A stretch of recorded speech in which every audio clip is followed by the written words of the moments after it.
پرفروش‌ترین فیلم‌های ایرانی که توی سال 1402 با هزینه‌های باور نکردنی ساخته شدن، آیا واقعا ارزششو داشتن؟ امسال فیلم‌های سینمایی زیادی ساخته شدن که بعضیاشون آمارهای جالبی داشتن. مثلا فیلمی که از طرف مردم خیلی مورد توجه قرار می‌گرفت، مورد قبول منتقدین نبودش و فیلم‌هایی که توی رسانه‌ها مورد انتظار بودن، از طرف مردم با استقبال روبرو نمی‌شدن. و امروز توی این ویدیو 10 تا از پرهزینه ترین و پرفروش ترین هاشون رو براتون آوردم که شما هم اونا رو ببینین و بگین حق با کی بوده و همچنین با دونستن حجم فروششون مغزتون سود بکشه. مقدار فروشی که برای آخرین مورد این لیست ثبت شده اونقدر زیاده که مطمئنم باورتون نمیشه.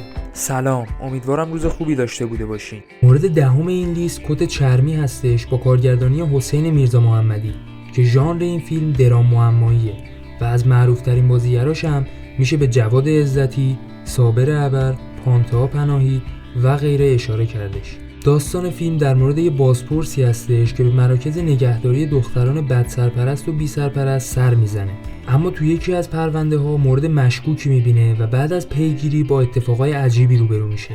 این فیلم 17 خرداد 402 اکران شد و موفق شد فروش 14.5 میلیاردی رو به ثبت برسونه. نهمین جایگاه لیست به گیجگاه تعلق داره با کارگردانی عادل تبریزی. این فیلم 12 مهر امسال اکران شدش و در ژانر عاشقانه کمدی هستش. داستان فیلم در مورد یه معلم ادبیات و ورزشه که کلاس کاراته هم داره و از مادر یکی از دانش آموزاش که طلاق گرفته خوشش میاد و در ادامه با مشکلات و شرایط مختلفی روبرو میشه. این فیلم تونستش در زمان اکران فروش 15 میلیارد و 300 رو توی گیشه ها به دست بیاره. فیلم هشتم آهنگ دو نفر است که در تاریخ 30 فروردین 402 به کارگردانی آرزو ارزانش اکران شد. این فیلم در مورد جوونی به نام پاشا هستش که صدای خوبی داره و میتونه صدای دوستشو که در آینده کنسرت داره و به مشکل خورده به خوبی تقلید کنه و در طول فیلم با مشکلات و ماجراهای مختلفی روبرو میشه. این فیلم با داستان جالبش موفق شد فروش 19.5 میلیاردی رو به ثبت برسونه. مورد بعدی فیلمی هستش که دوتا از محبوب ترین سوپر استارهای کشور توی اون بازی کردن، اما قبل از اینکه بریم سراغش حتما ویدیو رو لایک کن. سکام حبس مورد هفتم این لیست که به کارگردانی سامان و تهیه کنندگی ساسان سالور در 30 فروردین ماه امسال اکران شدش. موضوع این فیلم در مورد یه زوج جوونه که تازه بچه دار شدن و در جنوب تهران زندگی میکنن، اما یک روز که مشتبه تصادف میکنه همه چی به هم میریزه و رازهای تلخی برملا میشه و همه مسئولیت‌ها به دوش نسیم میفته. سکام حبس با 2 سوپر استار محبوبش موفق شد 19 میلیارد و 700 بفروشه. ششمین مورد این لیست که در ظاهر بیشتر مناسب کودک‌ها و نوجوان‌هاست، خیلی خوب تونسته بفروشه و خودشو اینجاهای لیست قرار بده. اسم این فیلم نارگیل 2 هستش که ژانر کمدی موزیکال داره و با کارگردانی داوود عتیبایی 18 مرداد 1402 اکران شدش. داستان فیلم در مورد 3 تا عروسک طلسم شده هستش که بابا بزرگ در تلاش طلسمشون رو بشکنه، اما با مریض شدن بابا بزرگ اتفاقای عجیبی میفته و داستان فیلم پیش میره. بازیگرای خوبی هم از جمله بیژن بنفشه‌خواه، سحر قریشی، شقایق دهخان و غیره توی این فیلم حضور دارن و این فیلم موفق شده فروش 24 میلیارد و 300 رو به ثبت برسونه. فیلم پنجم این لیست ویلای ساحلی هستش که در 15 آذر با کارگردانی کیانوش عیاری و حضور ستاره‌هایی مثل رضا عطاران، ریما رامینفر، پژمان جمشیدی و غیره اکران شدش. داستان این فیلم در مورد یه خانواده روستایی هستش که به مدت 6 ماه سرایدار یه ویلایی میشن که مالکش خارج از کشوره و وقتی دایی خانواده متوجه این اتفاق میشه سعی میکنه به هر نحوی شده ویلا رو اجاره بده و ازش کسب درآمد کنه. این فیلم با داستان جالبش و ستاره‌هایی که داره موفق شد حدود 38 میلیارد تومان بفروشه. مورد آخر هم یکی از پرستاره ترین های این لیست هستش که مردم به طور باور نکردنی ازش استقبال کردن. برای شناختن ستاره هاش و آشنا شدن باهاش حتما تا آخر ویدیو همراه من باش.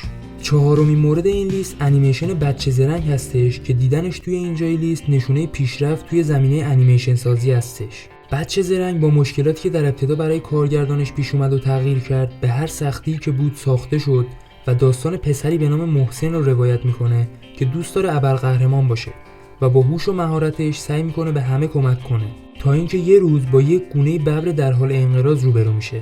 این انیمیشن گوینده های خوبی هم داره که اسم هومن حاجی عبداللهی هم بین اونها دیده میشه و موفق شده فروش 55 میلیاردی رو به ثبت برسونه. فیلم سوم این لیست شهر هرته که 17 خرداد با کارگردانی کریم امینی در ژانر کمدی اکران شدش. داستان فیلم در مورد یک خواهر برادر با اسم پرویز و پرستو هستش که با کلاهبرداری از طریق یک روش خاص خانواده‌های ثروتمندی رو که سرپرستشون فوت کرده مجبور به پرداخت حق و سکوت میکنن. اما توی پروژه جدیدشون درگیر ماجراهای عجیبی میشن که زندگیشون رو تحت تاثیر قرار میده. این فیلم موفق شدش در زمان اکرانش 77.5 میلیارد بفروشه.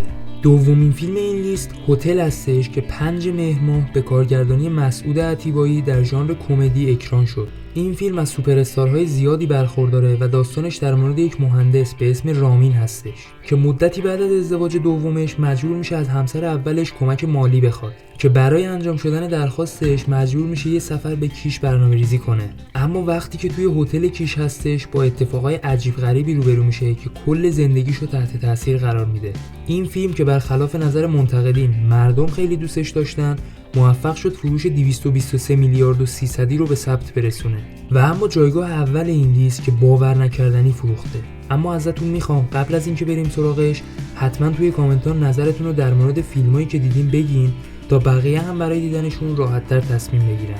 برسیم به پرفروش‌ترین فیلم تاریخ سینمای ایران که اسمش فسیله. این فیلم با کارگردانی کریم امینی در ژانر کمدی به تازگی موفق شدهش عنوان پرفروش‌ترین فیلم تاریخ سینمای ایران رو به دست بیاره. داستان این فیلم در مورد 3 جوون هستش که قبل از انقلاب یه گروه موسیقی تشکیل دادن و هر کدوم رویاهایی دارن. اما یکیشون به مدت 10 سال به کما میره و مسیر هر کدومشون حسابی عجیب و پرهیجان میشه. توی این فیلم ستاره‌هایی مثل بهرام افشاری، هادی کاظمی، ایمان صفا، الناز حبیبی و غیره نقش آفرینی کردن. و اما برسیم به مقدار فروش باور نکردنی این فیلم که تا این لحظه برابر با 306 میلیارد و 628 میلیون تومان که واقعا رقم بالاییه. به بقیه ویدیوهای کانالم حتما یه سر بزن.